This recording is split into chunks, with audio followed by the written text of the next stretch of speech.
It's been too long since we've heard that song. I was just thinking the same thing. It's like what's the word? Deja vu? Nostalgia. Oh, yeah. But either way, we heard it and we are back. The Danglers are back for episode number we don't know. I don't know. You guys might What know. number is it, Mitchell? Believe it's 7, 8. 7 or 8. Yeah. Unfortunately, we had to take a little bit of a break.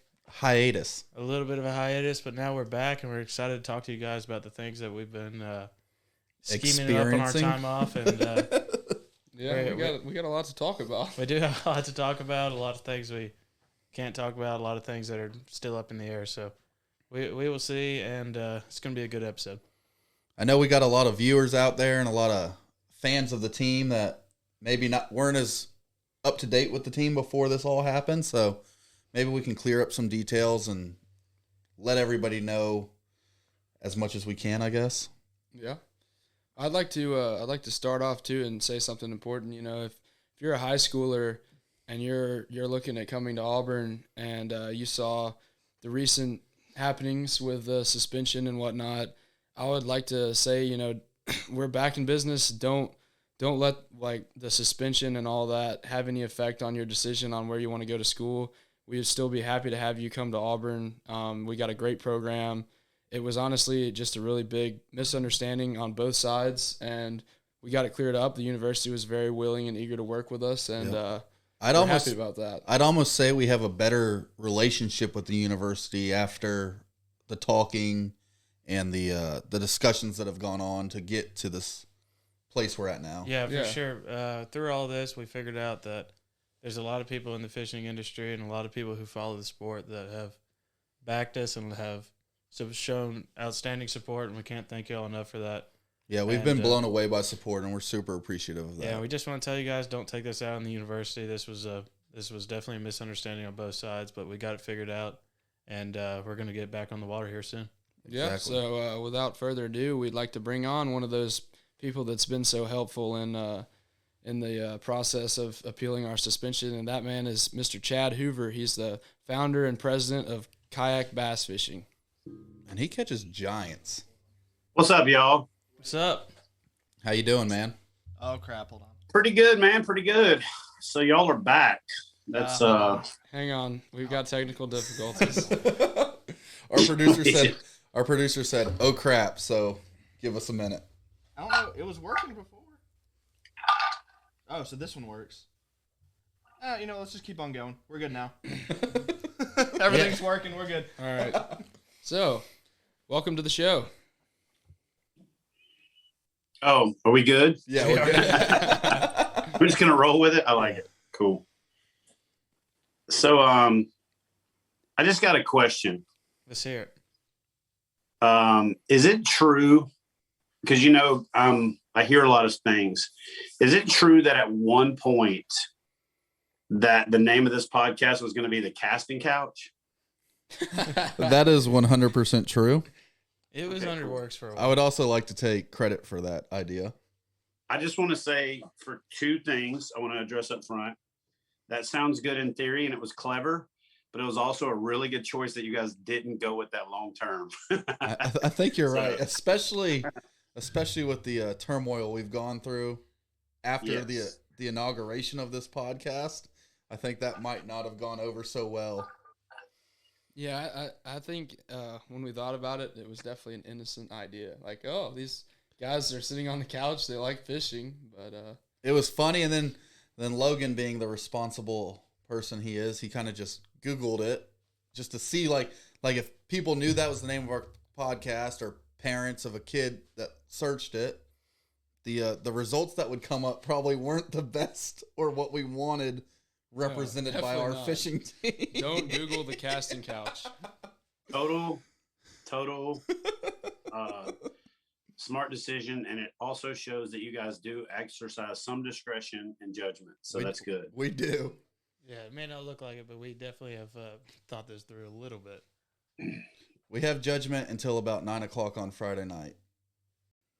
All right, so one of the things I want to tell you is that a lot like probably many of the other guys in the industry, I knew about the video series that you guys did, and I had watched a couple of the sizzle pieces.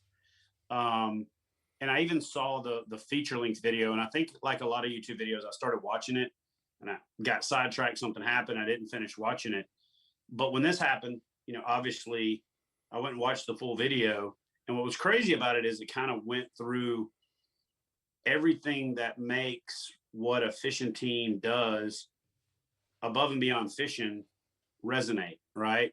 And it also showed the fact that you guys love fishing. It showed the commentary about struggling to fish and keep up your academic work. So it pretty much was the same thing that any student athlete goes through. And it kind of demonstrated that this isn't just like your standard club sport. It's a true, sport. It's a sport that the participants are athletes. And so it's almost prophetic that you call it the reclamation, but it's also going to be almost like this redemption thing. You know what I mean? It was foreshadowing to kind of what's coming, which is a little bit crazy. When I watched that video, it was almost like I got goosebumps watching it because I was saying, yeah, this has got to happen. Like this story's got to finish being told. So whatever I can do to help. So I called Logan, got as much of the details as I possibly could. So a lot of people out there going to say, how the heck did you get involved in this? And there's been some people that asked me that. In fact, Dave Mercer asked me that off the air. And I told him, I said, look, I've been working with Logan to develop the college kayak fishing series. And then Auburn was planning on to bring in a team there. And he called me to let me know that they couldn't bring the team simultaneous with a couple of other schools dropping out because their programs were restricting, limiting, or banning travel. And told me that it was a little bit more than just a ban for that event, but that you guys had been, that the team had been suspended for the year. And I was kind of blown away. I was like, man, that's a little bit overkill, and didn't really get all the details. And then the next morning I got the article from Wired to Fish, called Logan back, got all the details, and was just like, yeah, this is something that needs to be more, addressed better. So I reached out to a couple of the staff members via email, because obviously a lot of stakeholders in this put out their email, asked them for an opportunity to go on camera. Out of respect for them, I'm going to tell you exactly what they said. They said, we would prefer not to do anything until we and the students have had a chance to sit down and work it out. They did that. You guys worked it out. I got the update. I made my updated video. I emailed them and told them, thank you for the time and the consideration. If you guys want to do a follow-up, if you feel like it's necessary, the door's open. They felt like the second video that I did was adequate, and that the storyline of the way that you guys were going to, get back to fishing was sufficient to demonstrate their resolve. And so I was good with that. I also want to clear up another misconception that this was somehow like a favoritism thing, and that I did this specifically for Auburn University. Now I did, because this was the scenario that you guys were in, but I did this for college fishing overall, right? This was in my opinion, there was much more at stake than, and don't take this the wrong way, because you are the fishing team from Auburn, but there was much more at stake than the results of this for you guys. There was a lot more at stake for kind of how this is handled on a bigger stage. I also thought it was important that not just Auburn University, but universities in general understood how important college fishing is in the hierarchy of fishing, and how it's a stair step, it's a pathway to professional fishing, and how it's also motivation for younger folks to get into fishing. So I really feel like college fishing is kind of a core component of us growing interest in fishing from college age down, and also investing in the future of fishing by having those folks get into fishing, care about it, love it, want to protect it. And so, yes, I was defending Auburn University, but even in a bigger sense, I was defending, college fishing, the right to fish, disproportionate, discipline, application of discipline, which people have now turned into this acronym DAD, which is funny. But yeah, I think that a little bit of it was kind of boiled over with passion. There was some headbutting. There was maybe some personality conflicts. But I will say this. I applaud the administration at Auburn for being willing to take a hard look at it and be willing to make the right decision, even if it says, why did you do the other decision in the first place?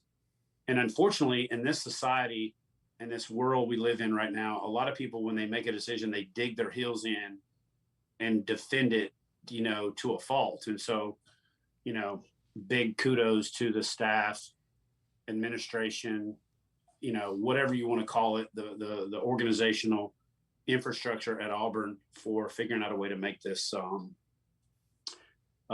right. So, Yes, sir. Well, we're definitely pleased with how it ended up being resolved, and we thank you. You were one of the big advocates for us, and you seem to understand the same thing that we're going through. Is just, it wasn't just Auburn University. I think the reason that this got so much attention and this got so much leverage in the media is because they knew that it could happen to any school. It just happened to happen to us. There's so many schools right now that last year all the tournaments got canceled because of COVID, and this year we're still under travel bans and we're not allowed to go. And Bass has worked with us to let us go, but then when you get suspended for traveling to other events, you can't go to anything. So then all these other schools realize that, this could be them next, this could be it. And I think that's why everyone rallied behind us, because they knew, if we got this right, people would listen. And it's been unreal the amount of people who really didn't know much about the sport, who even didn't even know Auburn had a team, that rallied behind us and realized that this is something that, this is a big team. And I think the university realized that how much support we have, like, in the industry, with how many people like you who've reached out and have tried to find a solution to figure out why this happened and how we can prevent it in the future. So I also and go ahead. Another thing I want to clear up is, like, I'm not an Auburn fan. You know what I mean? Like, I'm an LSU fan. Like, War Eagle makes me get that water in the back of my throat, like tiger's after a tiger. too many tequilas. So I just want to say, for the record, it's not a bias thing, but I'll say this also. The program at Auburn is that the fishing team is over here, and then there's these mega sports that generate, millions, if not hundreds of millions of dollars. And so it puts the fishing team in a different level for consideration. But there's also a large cadre of universities and institutions out there where the fishing team really is their only opportunity for recruitment. Absolutely. For having an impact on their school, getting their school's name out there. And they may not have a football, baseball, basketball, lacrosse, soccer, softball. They may not have any of those traditional stick and ball or timed event sports, but fishing could be a big part of that.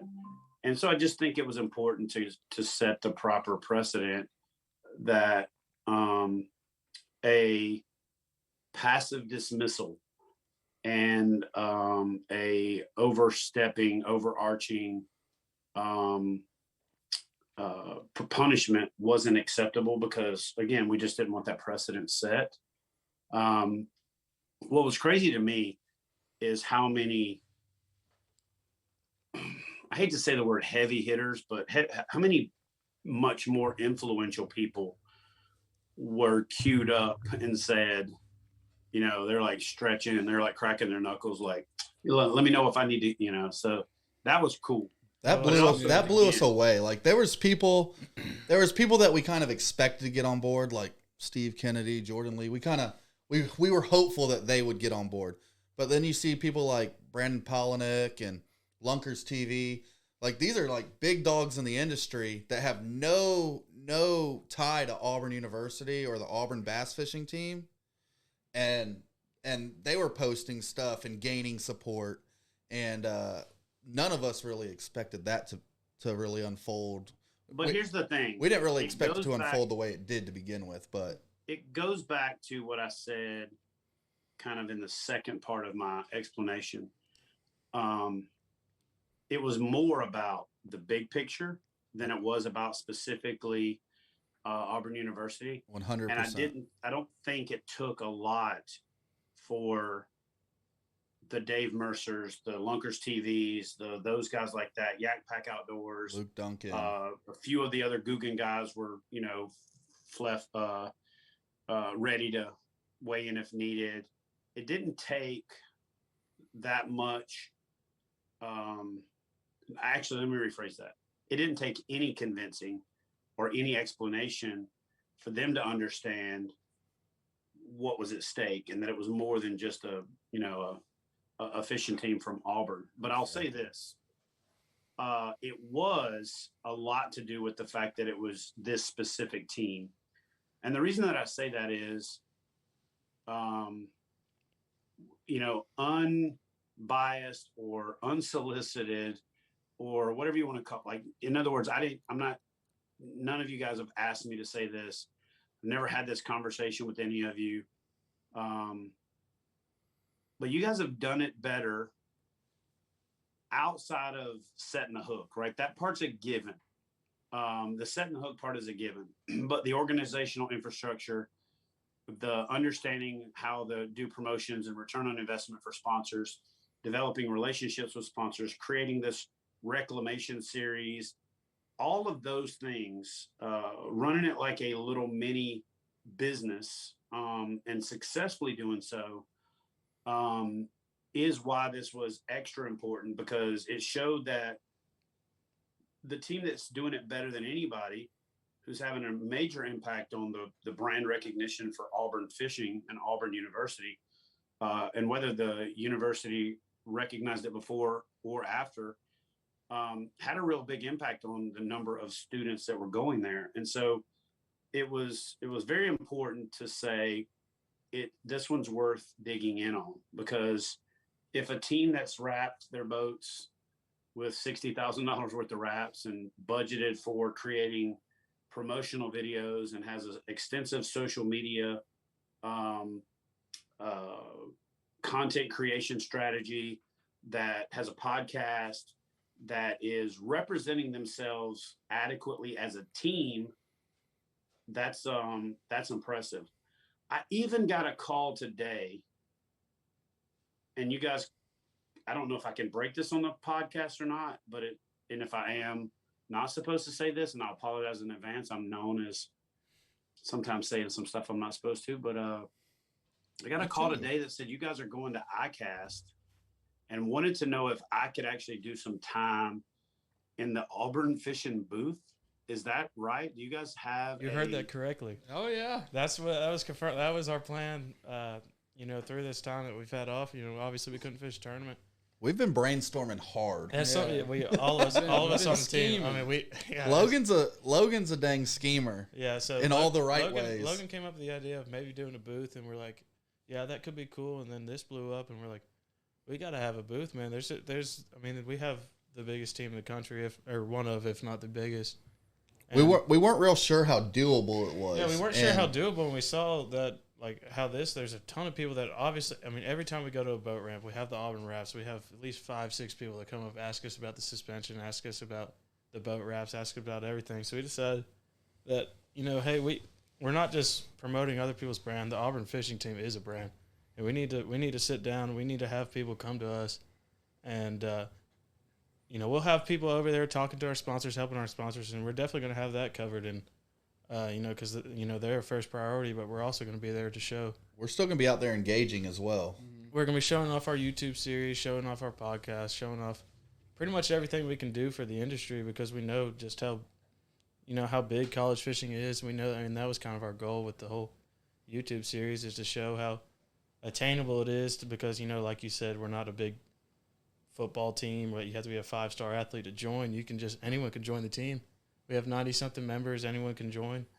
And, we wanted to highlight that with our YouTube series, and we thought the best way to do that is at ICAST, show all these other people in the industry that they, what we got going on, because it's kind of hard to show just over, an email or a phone call. But this is something that we can sit down and talk face-to-face to a lot of different people that we wouldn't have the opportunity to do beforehand.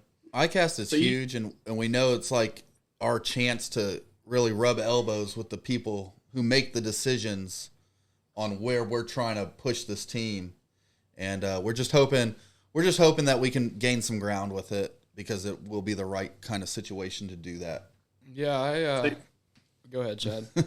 So you guys, you touched on something that, ironically enough, became an undercurrent of the conversations that were going on.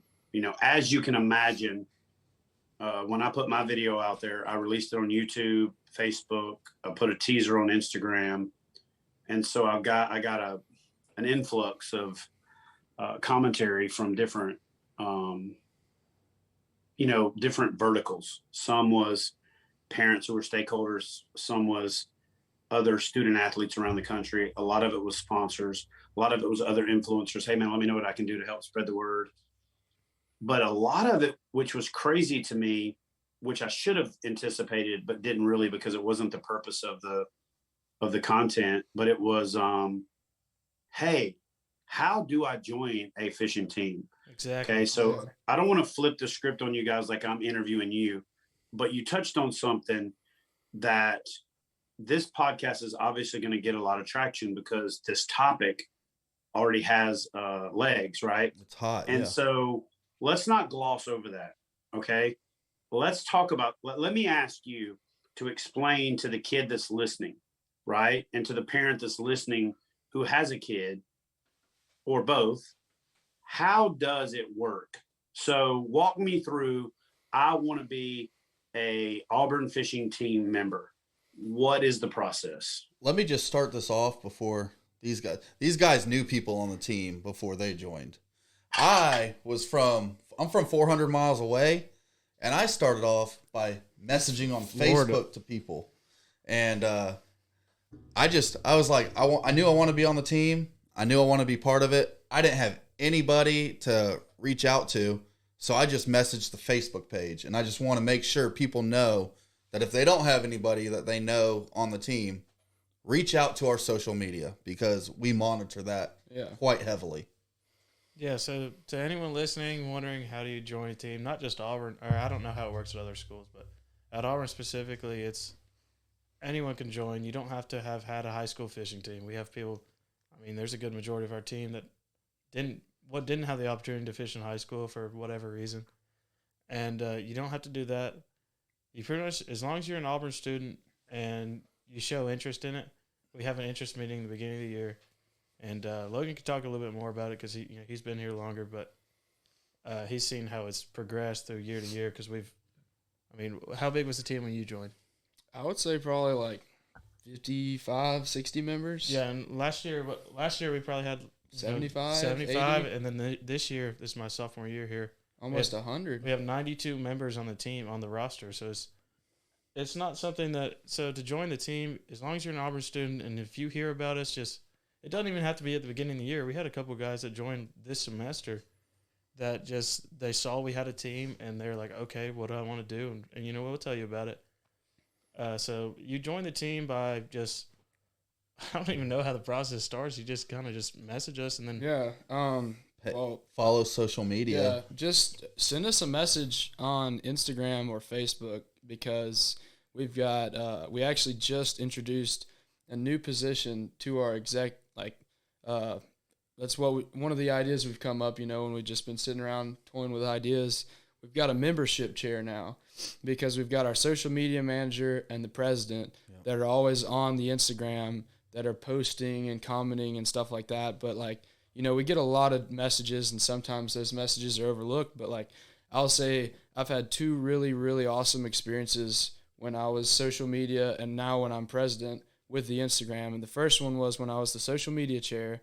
I had one of my best friends now, Blake Milligan, he's a sophomore on the team, message us on Instagram and say, hey, I'm in town, I'm touring Auburn, are you guys want to meet up, or is there someone I can talk to? And I was like, well, man, we're not really there's not really anyone you can meet up with, but I'm going to Eufaula tomorrow. You want to jump in the boat? And he was supposed to go tour Alabama that day. And he was like, I'll just go fishing with you. I remember that day because I was on Eufaula that same day. So he ended up going fishing with me on Eufaula, and he was like, this is where I want to be, And that was pretty cool to get him to come here. And then Sam Harvey from Zimbabwe messaged us, and I was like, oh, my God, this dude is from Africa and he wants to come here to fish. Like, that's awesome. Yeah. That's crazy to think that, like, we literally have an international reach, We got two international students now. I think that's why we got so much attention partially, from this whole suspension ordeal, is just because we have, like, literally an international presence. Like, amongst the college world, there's not many teams that can say that. We've got 2 international students and kids from, like, Blake's from California, so people message us on Instagram. And I mean, you don't have to fish in high school. Like, a lot of people have the misconception that you need to grow up fishing your whole life. Like, I literally played baseball my entire life, did not make the baseball team in 8th grade. And I was like, what am I going to do with myself? I started the fishing team at high school with a couple of my buddies, literally fished our first tournament that year. That's the first time I competitively fished. Was like, how long is that? Like 8 years ago? Yeah. Like, that's the first tournament I ever fished. We zeroed in like the first 5 tournaments we fished. Like, I mean, you don't have to have experience. Like, you don't have to be bass fishing out on the lake since you're 5 years old. You also don't have to be a hardcore tournament guy to join the club. No, yes. Like we have qualifiers where you'll get to go fishing, and even if the tournament deal's not your thing, you'll meet people who you can network and become fishing buddies with people, and you don't really have to do the tournament thing if that's not what fuels you. Yeah. That just happens to be the way we rank ourselves nationally is through tournaments. But if tournament fishing's not your thing, there's still a place for you on the team. And that's the thing that our 2 biggest questions by far that we get, or 3 biggest questions I should say, is 1, do you give scholarships? 2, do you have to have a boat? And 3, are there tryouts? No, we don't give scholarships. No, you don't have to have a boat. And no, there's no tryouts. Triple no. Maybe one day we'll have some scholarships. Yeah, hopefully someday we'll be able to create some sort of private fund. That's another thing we're trying to figure out how to do. But yeah, so we don't have to reach out for you to join the team. If you want to join the team, message us, come to the interest meeting, join the team. You don't have to have a boat. You don't have to try out. You can join, and you can link up with the people that are already on the team. There's so many people on the team. A lot of people have boats. A lot of people don't have boats. It's probably, what would you say, a 50-50 split almost? And half the time people are like, hey, I'm going to the lake this weekend. You want to go fishing? Yeah, it happens quite often. We have, we're all really good friends, and we all talk a lot. And there's people that say like you said, someone sending the group message will be like, hey, I'm going fishing. Anyone want to hop in? Immediately, someone's like, yeah, let's go. If you don't have class that day or something, it's a really cool opportunity because even if you don't have a boat, you're able to fish, and that's something that. We want to touch on, and the reason that Logan's been working with you a lot is now it's even broader. It's not just you have to know someone with a boat or have a boat. The kayak opens up a whole new realm of that. I was just talking to my brother about that today. It's just like, how much easier is it for a college kid to find himself in a kayak than a bass boat? Yeah, it's even more attainable than it has been. You don't necessarily have to have a truck to carry a kayak around. Yeah. Just put it on the roof of your car. Yeah. Which I know is what your vision was with the whole thing, which is really cool to see it come to life this year. I know we've had a tough start with all these, unforeseen circumstances, but it's definitely something that I'll tell you what, though. Think about this. What would have happened if we just dredged along, status quo? We wouldn't be where we're at now, right? And anytime you have adversity breeds opportunity, right? So I'm going to challenge you guys to do 2 things on this podcast, okay? And then not only am I going to challenge you, but I'm going to hold you accountable for it. You guys have the best possible sponsorship relationships that I've seen in the industry. You do a really good job of articulating those relationships, and you do a good job of branding.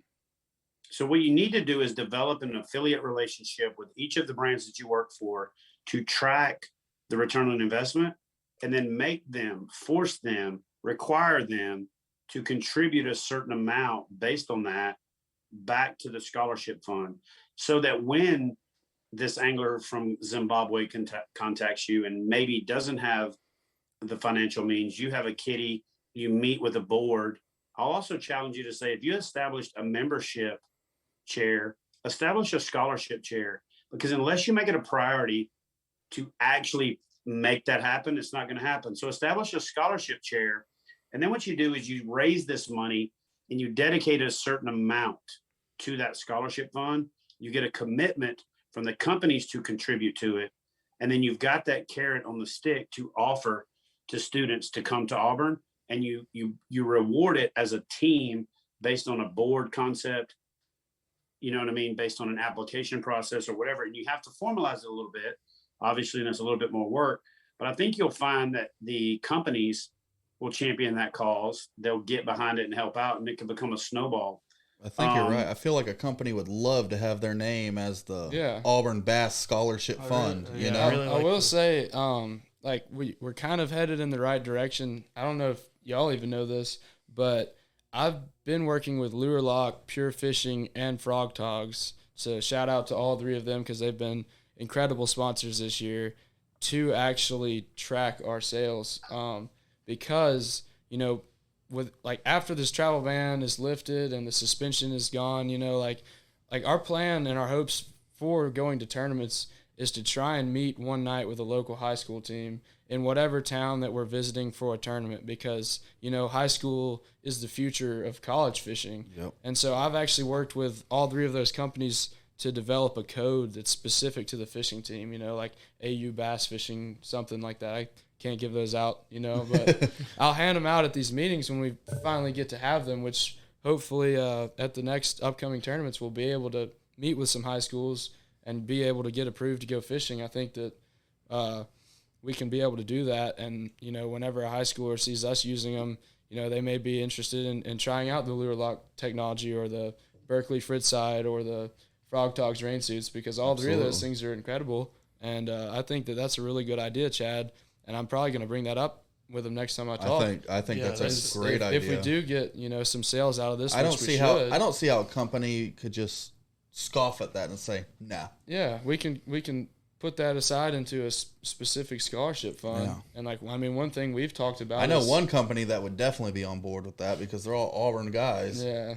Is Realtree. Yeah. Realtree and Fishing Chaos. Yeah. Realtree and Fishing Chaos are two of our biggest sponsors. Fishing Chaos is the title sponsors of our YouTube series. They're incredible to work with. They've stepped up in many ways. They do. Shout out Mr. John. He's the man. Yeah, so let me pull the veil back on a little bit. Remember I said I got two things to challenge you for. The other one is, this is a little bit more of a daunting task. This is still part of part one. So I didn't want to interrupt you guys, let you talk that out. But really the other thing that you could do is work towards brokering licensing deals for Auburn Frog Togs, right? Get the university on board to license it, get Frog Togs on board. And for every Auburn fishing gear piece that sells, they contribute a certain amount to the scholarship fund. So maybe get Auburn to concede the standard licensing fee. Frog Togs cuts down on the margin a little bit, but that money goes to the scholarship fund. So there's another way to do it. Get a Lure Lock Auburn University box series and things like that. So not only does it have an impact, you know, in a roundabout way, it has an impact in a direct way. It does. Now, Lure Lock has a Auburn series of boxes. Frog Tog has an Auburn series of rain gear. And then it's going to take a little bit of finagling, but you guys have gotten further finagling than anybody else in the industry. So I'm going to challenge you to do those two things as one. You touched on this a little bit, but I'm going to further challenge you to do it more organized. Okay. I think every college team should adopt a high school. Okay. Find a high school in the area and you adopt that high school and you exhibit your leadership in helping them run their fishing team. That accomplishes a couple things. One, you're mentoring that team. That's community service. And then on top of that, you're potentially building a homegrown funnel, you know what I'm saying, to your fishing team. You are building a collaboration that makes that school a built-in source of community service. Do not tying clinics at that school. Do tackle organization, rod and reel setup, you know, and then days on the water, which get a little bit more complicated when you start talking about minors and taking them out on the water and things like that. But all of that on the ground stuff that you can do, that boots on the ground stuff. So I challenge you guys to find a high school, okay, and adopt that high school, kind of like, you know, organizations adopt a stretch of highway to make sure that they keep it clean. Right. And then I'm going to challenge you as part of that to challenge that high school to adopt a boat ramp. So you adopt the high school, they adopt the boat ramp, and you say it's your job to keep that boat ramp clean. It's our job to help you become better anglers. You have to keep a boat ramp clean, and we're going to check it, and we'll take care of you, helping you become better anglers. And again, you have the ability to have hands-on with that school and potentially bring several of those students over as club athletes down the road. But if nothing else, it sets the table and it sets the tone that if each one of you programs like Auburn out there could reach one school, so if each one could reach one, think about the impact that we would have on fishing in general, but specifically college and high school fishing. If each high school program wasn't lost and, they did this ebb and flow as a really good, kid with a good parent came in that was really fired up about it, and they took it to the top, and then they graduated and nobody took the helm and it kind of went down. So I'm going to challenge you guys to adopt a high school, okay, and mentor that high school, help them develop the fishing program, either one that has a fishing program already and help them make it better, or maybe even find one that doesn't have a fishing program and take it from nothing to the best high school fishing program in the country. Well, I know the perfect place to start. The high school high school team I helped start, I didn't come from Africa or California or Canada to go to Auburn University. I drove 5 minutes down the road. So I helped start the team at Auburn High School. So I think that's perfect school to start with. I think that would be. I agree. I agree with that too, because I was actually a part of my middle school there.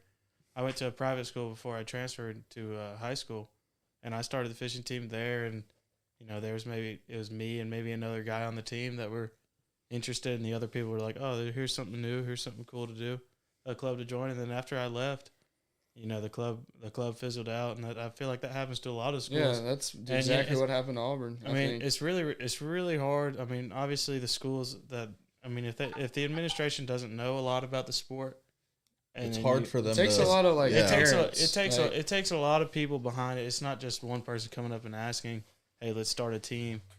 It takes a lot of people. But think about that. Think about what you just said. The administration doesn't know about it. But if you're contacting that administration to say, we're the Auburn University fishing team, and we want to set up a time to come over and talk to your high school fishing team or talk to students about it, they're like, whoa, wait, what? The Auburn University fishing team is coming here to talk to us? All of a sudden, it's relevant, it's important, and it's something that they could trade on. Oh, for Whether sure. you guys know it or not, you're going to walk down those hallways. In a lot of cases, the way that you guys are doing this reclamation series, those kids are going to know you. You know what I mean? You're going to be rock stars in that high school kid looking to go to college, but you trade on that so that you can get them fired up about being the next college, rock star. Right. So again, I'm going to challenge you, but I'm also going to follow up. I'm not one of them fire and forget people, right? So Logan will tell you. And what I want to see it. I want to see what you guys can do with that concept, because I think that right now you have the opportunity. Going to ICAST is genius, because instead of you only walking and hoping, you get to set and be targeted, right? And then all of the folks that weighed in during this thing are going to stop by your booth and take a selfie or make a post. Hey, be sure to stop by the Auburn fishing team booth. So it would almost be reckless if you didn't go to ICAST right now and take advantage of this momentum. But what I hope this leads to is that ICAST says, which is probably not what you guys are going to want to hear, because this is what happens when you're a pioneer, a lot like me. I went out and blazed a lot of trails, and I look back and people are walking down it, and I'm like, you're not even picking up any rocks. But what I hope happens is I hope ICAST says, you know what? This is worth investing in. And I hope they dedicate a hall to college fishing teams.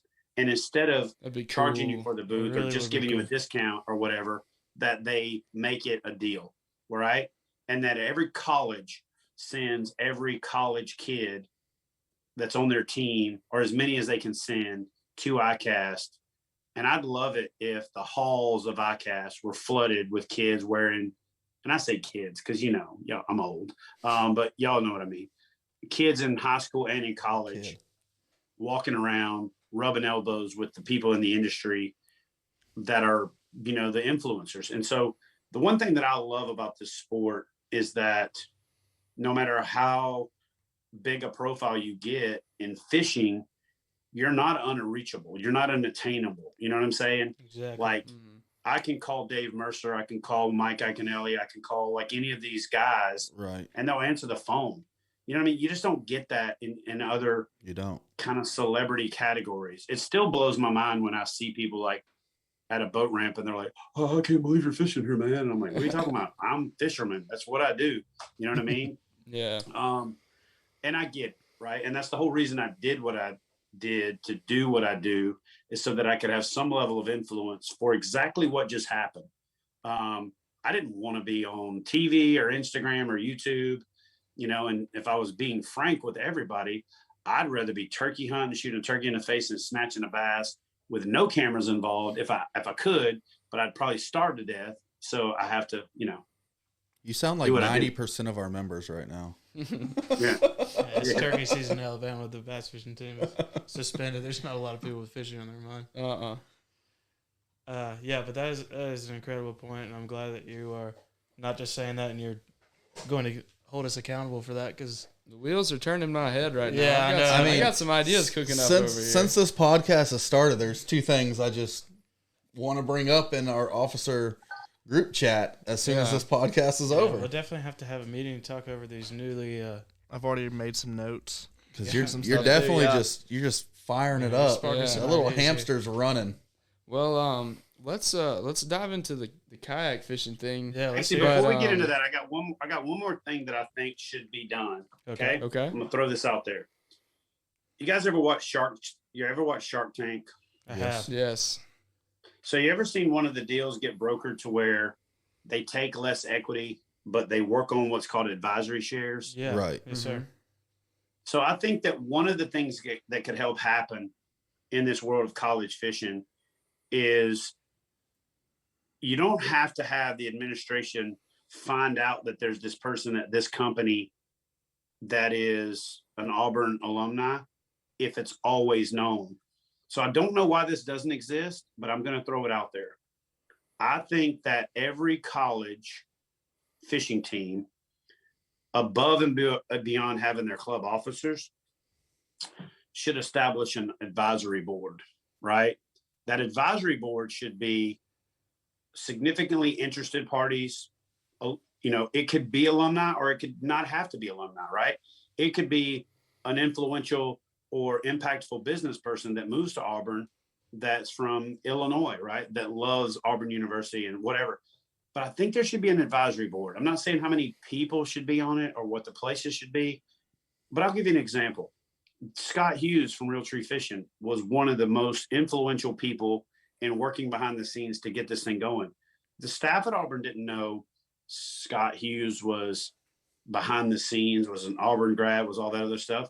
But I think if your fishing team had an advisory board that was on the website, that was forward facing, that said Real Tree Fishing Advisory Board, Vice President of Marketing, Real Tree Fishing, Scott Hughes, right? It'd be like, wait a second, And more importantly, that advisory board would only be there for oversight and for situations like this, but they would also be consistent. So since you guys are turning over, every 3 to 5 years for some of y'all, right? Or 7 for Dirty Mike. Then me and Herndon were at dinner tonight. I've been here 3 years. Okay. It gives you a little bit more of a consistent kind of oversight, and you don't get that, that ebb and flow, but it's something to consider, right? There are these people out there that have a vested interest. Well, don't just give them a vested interest, give them an advisory board stake. Maybe set a term on it or don't set a term on it. I don't know. Again, I don't profess to have all the answers, but as this whole thing was going on, I was like, man, if that existed, some of this process wouldn't be so hard, because if that advisory board was already established as a conduit between the university and the club, we maybe never would have even got to the point that we're at now, right? Because you could go to your advisory board, the advisory board could go to the staff and again, just something to think about. I'm throwing it out there. I really think that's a good idea, because there's been times we've, as officers, all four of us, part of this production, are officers, and I've just been sitting there thinking like we've been very aggressive in our approach to things with this administration we have, this officer administration, and let's just say the next set of officers just isn't quite as aggressive. Someone like what you're speaking of would be able to keep that attitude and that approach present when we're not present any longer. You know what I mean? Yeah, I think that'd be smart for sure. Yeah, I definitely think that's, yeah. And the biggest thing with that is when you said the turnover, because it just makes sense. You're with the president this year, and you've done a whole lot, and then next year we have a whole new president, whole new vice president. Yeah, I'm gonna do what like a lot of the previous presidents. Like Anthony did a good job, working with Anthony, and I know Jeff did a good job working with Anthony, and Anthony working with me. But like before that, and like even Armando with Jeff. So I'm not throwing anyone under the bus here, but like before that, like people would be president, and then they would graduate, and like it's just about peace, and then like you're like, what do I do now? And like that was, and we put a lot of energy and effort into our approach as far as what we feel like built the team in a positive direction. And there's just like, unless you're hands-on as a former president, there's really no way to try to keep that approach going. And it's the new president's job to do that, but that doesn't guarantee that they're going to do it as good as well, one of the things that you can do, and I can tell you that one of the things that keeps this from happening in the military, because you also have aggressive turnover, is you write some SOPs, some standard operating procedures, and then you write best practices, right? So that way, when you hand off the job of president, you don't have to hope that person thinks of it all. You've got a binder of corporate knowledge that you can pass down that becomes that book of life for the organization. So that's something that, Logan, you need to take on as president right now, is to task every member to create their section for whatever their seat or their chair is, to go into that book. And then you do that for president, but you create a guide, if you will, that is the Bible of running that fishing team, so that you're not rebuilding it and creating everything from scratch every 2 or 3 years. So again, another gauntlet thrown down is build that SOP, create those standards and templates and things that, have been successful for you. Put some lessons learned in there. Hey, don't talk to this company this way, because don't let them step on a landmine you've already stepped on. Right. So create a lessons learned section that everybody contributes to. And when you take over an officer position, the first thing you have to do is read that book front to back. You see what I'm saying? Mm-hmm. Yeah, that makes a lot of sense. Yeah, because we have our bylaws that were written and they get drafted every year. And I got every document saved that I've ever had to do with the fishing team. So it'd be pretty. It would take a few hours, but I can put that all into one package. We can sit down and we can make it easy to look through and everything. That sounds like a job to do after finals are over. Yeah. You sound like a college fishing team consultant at this point, to be honest. I think Chad should be our advisor. Like, he's on it. Like, everything he says is just hitting it. It's busting. Y'all want to take a quick break real quick? And yes, I need to stretch my legs. Yeah, we'll be right back with the kayak bass fishing side of things for the college series. Yes, sir.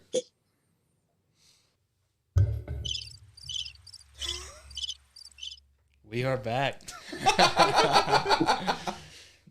Had some crickets and some mic noise over there from Dirty Mike. Did I make some noise? Some mic noise. Mic on mic. All right, that's enough of that. But we're back, and we're diving into the KBF College Series. So tell us a little bit more about that, Chad. I know you and me have been working, getting on the phone call, talking about it, but let's hear it from you.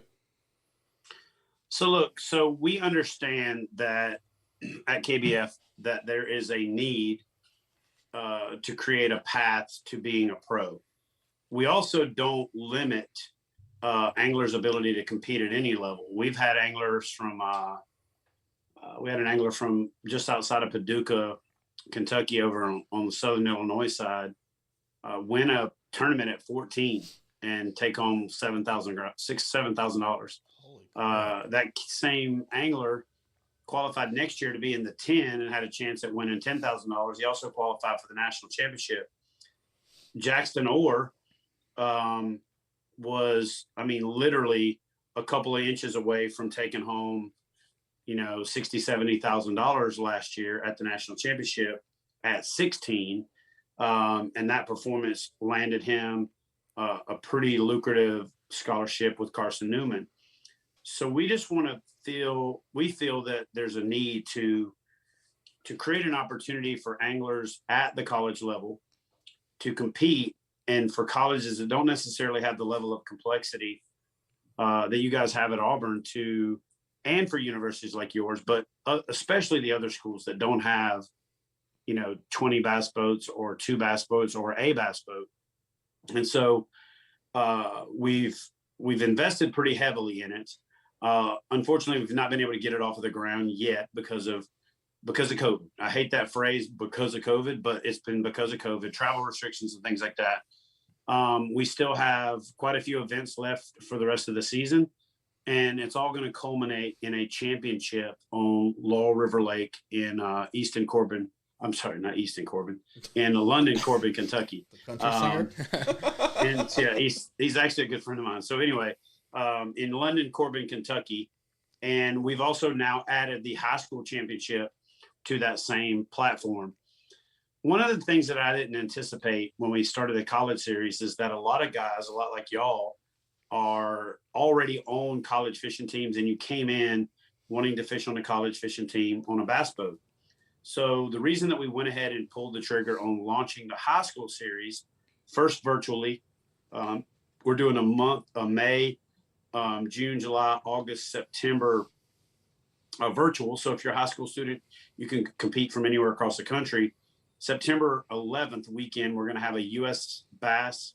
The Olympic committee does a U.S. Bass Open for kayak fishing, and we're going to do a youth open series event with that as well for cash and prizes and scholarships, as well as qualification to go on to the high school national championship.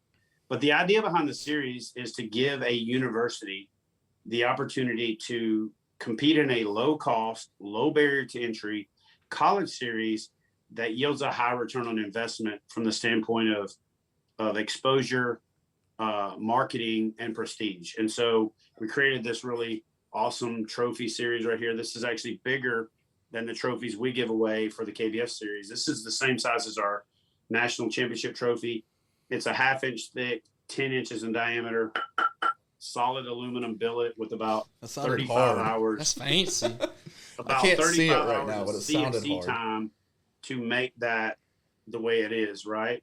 And that is mounted on a base that comes from Yak Attack, and it's just a really awesome, mantelpiece. So this is going to be given to the top team, and we're going to have to, at this point, develop an individual trophy, because now we're going to launch the individual college student series, because we understand there's so many restrictions right now as fishing as a team that we're going to start the individual series so guys can go out there and fish. And we're going to put together a scholarship series. And you're going to say to yourself, what do you mean a scholarship? Well, you guys are all at school right now. You say that Auburn doesn't offer scholarships. So what if there was a college series that you could fish in and you could win money towards your scholarship that you're on, or your scholarship that you're not on at your university right now? And so the way that's going to work is the money can be used for anything that's college related.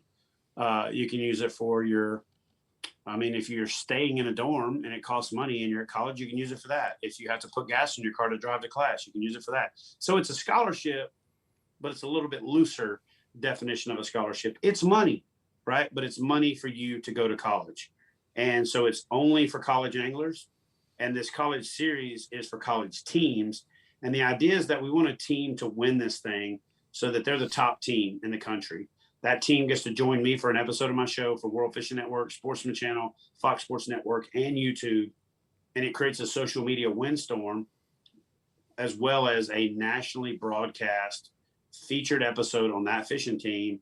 And a lot of schools can't buy that kind of exposure. right? So the idea is if we can get this word out, we can get out of this post-COVID funk, we're going to have a really competitive, really awesome series that provides a lot of opportunities for both college anglers, and it builds the pathway for these kids that are coming up through high school right now that only fish from a kayak, and they want to go to college on a kayak fishing scholarship, not just on a fishing scholarship. And so far, we've had a number of universities reach out to us and tell us that they're going to offer and that they are offering kayak fishing specific scholarships. So I'm excited about that. But the idea is that we bring awareness and a path to high school and college fishing, but also build a pathway and a hierarchy to working your way up through the ranks.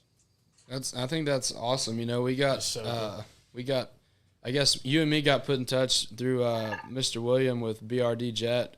But, you know, when you first told me that you wanted to start a college kayak fishing series, you know, I thought that that's just genius, you know, because, like, you know, we have half our team that's hardcore bass tournament fishing, you know, but, like, we got another half of the team that loves fishing that doesn't have boats, that, you know, this creates a great opportunity for them to go and fish tournaments. And, like, you know, the kayak industry, kayak fishing is blowing up right now. And, like, I think that this could be really, really big in the future. You know, like, kayak fishing is awesome. We also have guys who just like fishing out of kayaks when even if they have the option of going in a boat, they like kayak fishing.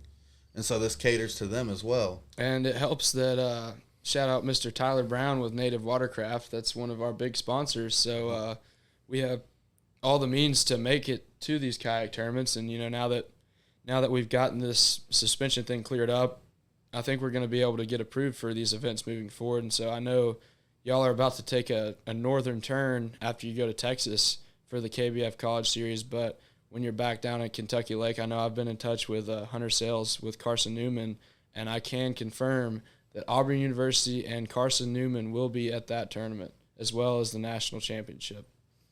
That's awesome. Yeah, I'll be honest. So, go ahead. I don't know if you guys paid attention. We actually left Fort Worth. So I don't know if you paid attention, but at the Fort Worth event, we were running that event simultaneous with Bassmaster running an Elite Series event somewhere else in Texas. And during the first 2 hours of competition, the kayak anglers were blowing up the boards with big fish. So much so that there was people asking me to make a comparison.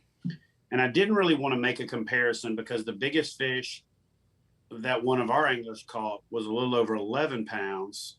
And the biggest fish that the Bassmaster Elites had caught was a little over 6 pounds. Now, you might say to yourself, well, yeah, but anybody can catch one big fish, Chad. Come on. Let me now make this even bigger.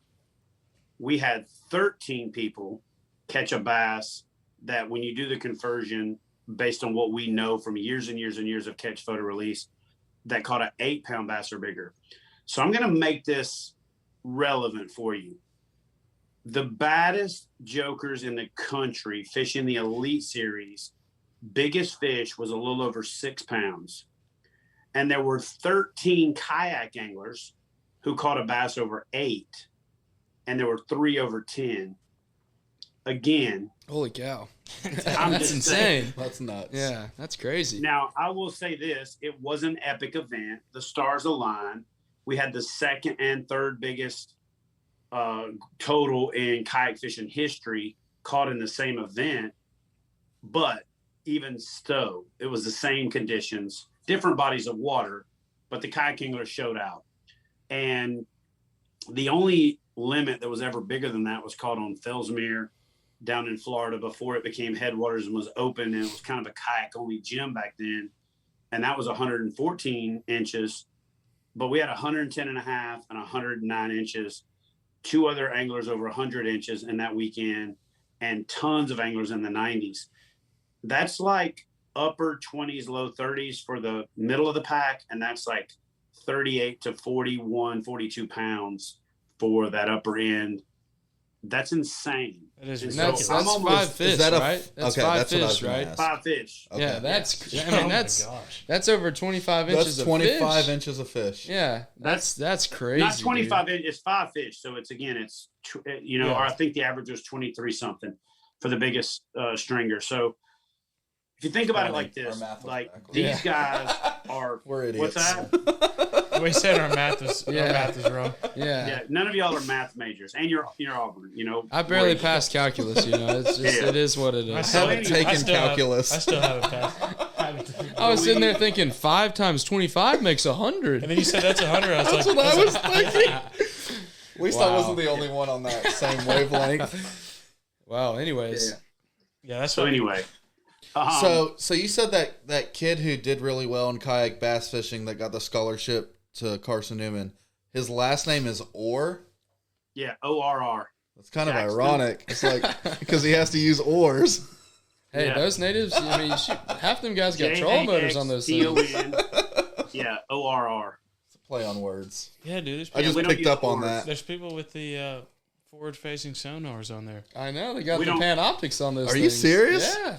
No wonder they're catching 30-pound bags out of them things. I don't think We don't use oars. We use paddles or pedals. Yeah. I was mean, you just guys trying are to tie the talking. play on You guys words. don't get it. You're kind of laughing, but let me show you something. Like, this is what's going on my kayak next right here. So, there's nothing you can put on a kayak, on a boat. that He's you showing can't the put on a Lowrance kayak. active target because I know Yeah. y'all Yeah, can't see. that's crazy, Yeah. I That's know awesome. they got kayaks with the dang Ultrex on it now. dude. It's sweet. Oh, yeah. It's I'll tell you one nuts. thing. No. When I We have fish probably- that kayak tournament on Kentucky Lake in September, I'm gonna have a trolling motor on my native watercraft. I guarantee you. I've dude. seen people like I'm putting one on there. I've seen people screw like wood into their kayaks so they can mount like a clamp-on trolling motor, I mean, they make trolling motors for those things. Dude, yeah, they make one that like little short shafters. Yeah. I've seen those. Yeah, I've seen that like Old Town with the Ultrex in the middle. Dude, those things are sweet. I actually had a guy. He's been messaging me on Instagram, about the whole suspension thing. It's just crazy, It shows how connected the fishing industry is. He's a Hobie kayak dealer, and he owns a outdoor sports dealership in San Diego, California.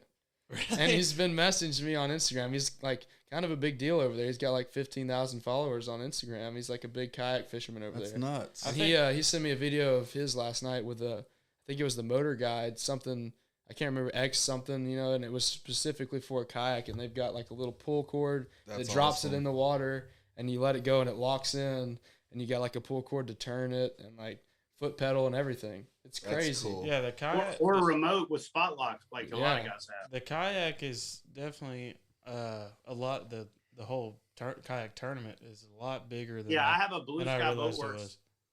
I have a Blue Sky Boatworks out in the yard that I ordered the pedal version at first, and I'm going to use it, but I ordered the conversion to make it the pro version. It's going to have a XI5 on it that's basically got spot lock and everything else. And Yeah, then that's what is it motor guide, right? yeah. Yeah, that's Mhm. the one that he sent me a video of. And then I'm putting the active target on it, and I'm also going to have I've already got the HDS live, but I've also got live sight, so I can literally use the little arm and steer it. It's stupid. That's Yeah, awesome. You know. that's gonna be I've incredible. got an idea for us. I know you challenged us with a few things you want us to get done.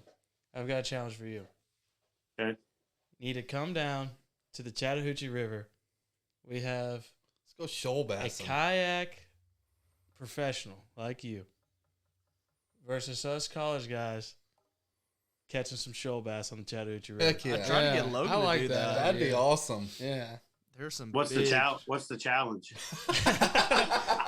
Whoever wins. Yeah, catch the biggest shoal bass, We'll, the we'll, longest we'll shoal do it. bass. We'll document it. I'm sure Fishing Case will have it on. We'll get everyone watching. That'd be cool. That'd we'll be see, real We'll cool. see what we can do. We'll see what we can do. I'll I tell really you. like So that what idea. are we saying? Chattahoochee River, Shoal bass. out of- Shoal bass. We'll go in that valley. shoal bass. Yeah, going at Valley. Yeah. So is it just me against the whole team? We'll, It's just we'll figure individuals. it out. Bring It's your just- bring you and your best 4 kayak friends. And we'll put our top 5 against y'all. I don't know. I don't think we have enough kayaks. Yeah, for we that. don't. We have 2 guys. I thought you guys were going out of bass boats versus kayaks. No, There's no. no way you're getting a bass boat up in there. Yeah, Yeah. the water's high. Take off lower. Well, unit. negatory. No, We launched our boat, the bass boat, out of Valley this one whole time. thing is Oh my for the, The whole thing is kayak versus kayak. Oh, I thought it was bass boat versus kayak. Steve, My no, bad. I ain't scared to do the kayak against boat thing if you guys want to just literally get beat down. I'm but- not trying to total my boat on some rocks. but I would like to go put the native in. Mike, against Yeah. some- At against some Valley, shoal bass. if you, the only time you can put a kayak, The water in, was up, and we put the bass boat in. and if How it's about up, you this? I was cannot put a scared. kayak. All right, in. we've How got about I was this? very scared. we've got 2 native watercrafts. So how about you and your How boy about this? versus me and my boy? How about that? Yeah. How Yes. about this? How about I reach out to Native, and they get Jordan Lee involved, Ooh, yeah. and what I do is I set up a deal where I come down and either myself and Jordan fish against you guys, Easy. I think we want Jordan on our team, man. or He is an Or- Auburn guy. Let's hear it. or you guys get Jordan and one of your best anglers as a 2-man team. I get to pick one angler from kayak bass fishing to come down, and we do a 2v2 for all the marbles. I like that. challenge I like on that the- on one. the Chattahoochee. I like that. I like it. Option B. I like B. Okay, fine. I'm just gonna let y'all know that when it's all said and done, they're gonna rename that river the Chad Hoochie. The Chattahoochee. Just replace the T's with a D. That's hilarious. Yeah, I think that's gonna be a fun event. We'll get Brandon out there. He won't be able to he use can a- just float an inner or two And film. with his camera. We'll throw him an anchor out He there. could just drive the drone from in or two. We're Yeah. gonna have to put some time in on the hooch. Is it Yeah. just shoal bass, or is it largemouth It's and a shoal spots? bass. It's a deal. shoal 'Cause there's- bass event. No, There's actually there big is largemouth there. like actually like 10 pounds. Should No, we we're do gonna- best we're gonna 5 do it. fish or just biggest We're gonna fish? do it. We're gonna call it the shoal bass showdown or something like that. And it's only gonna be shoal bass. Yeah, I think it Yeah. needs to be a Okay, yeah. shoal bass deal. That's Shoal gonna be bass fun. are awesome. I've Dude, actually that's- never caught one. I've got a so- couple, dude. Rob. Yeah. They're like smallmouth / spotted bass. Yeah, slash largemouth. Yeah. They have like big. It's the mouths. meanest mouth. Yeah. Dude, They're like a slasher bass. Yeah, Catch me on the Chattahoochee for the next 5 months. the water's been. You go ahead. Go get your practice in. Oh yeah. Dude, that'll be cool. Should we give you guys a practice day or so? Sure. Who you gonna bring? Don't worry about it. You gonna bring I'm that gonna guy bring- from Jackson that wears the jumpsuits? I'm gonna bring I'm He's gonna gonna- bring somebody taller than that, but I'm gonna bring a ringer. He's bringing what's his name? The guy out of the Flint River. What's that guy's name? Do you know who I'm talking about? I have no idea. The dude whose son reached out to us through Luke Bryan. Oh, Flint. Yeah. Flint, Yeah. that's really Flint good. can on that. catch some big Like a shoal shoal bass. bass. Flint of the Yeah. Flint River? Yeah, dude, he knows what's up. But well, I mean, we kind of got off topic here a Yeah, little bit, but I think we're gonna make this happen. You know, you get a We're time not frame? off topic. We're talking about fishing, man. That's That's on true. topic. Yeah. It's the Danglers Podcast. What kind of Anything time goes. frame do we want to do this? Should we do it in the summer? Yes. I think we should do it in the summer. Yeah, Yeah, I that's when think the so shoal too. bass fishing is best when it's hot. In June, It should be the summer that's when it's the best. summer shoal bass Showdown. showdown. But I'm gonna throw a little twist in it. Let's hear it. We're gonna make it a 24-hour challenge. Okay. So you can fish from 6 a.m. to 6 a.m. that day, all the way around. So I will it's gonna be say, because I fish that area a lot, It's gonna be at the about Iron Man. 2 p.m., that's when West Point starts letting out their water. You do not want to be a kayak when that water gets up. You will get swept down. You have to call the Coast Guard. He's got It's got, happened an multiple he's got an times. Ultrex, dude. Yeah, he's Yeah. got a trolling motor. He's Gucci, bro. I'm just Are- saying, you are gotta you be gonna be careful. Gucci? Hey, after I'll tell you about what. 2. I'll tell you what, back to Chad. 24 hours. We can do it. We can do it June 8th, and you can give me that fancy trophy for my birthday. How about that? Unfortunately, I'm gonna be on St. Clair on June 8th, and so should you guys be fishing that dang on KBF Trail College Series up there because it's smallmouth city. The last time we were there, we had 23 limits over 90 inches.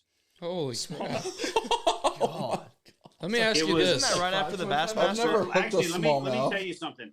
I had an angler call me who said, "Hey, man, I really need to get on the road to come back home. Do I have to be at the weigh-in to get my check?"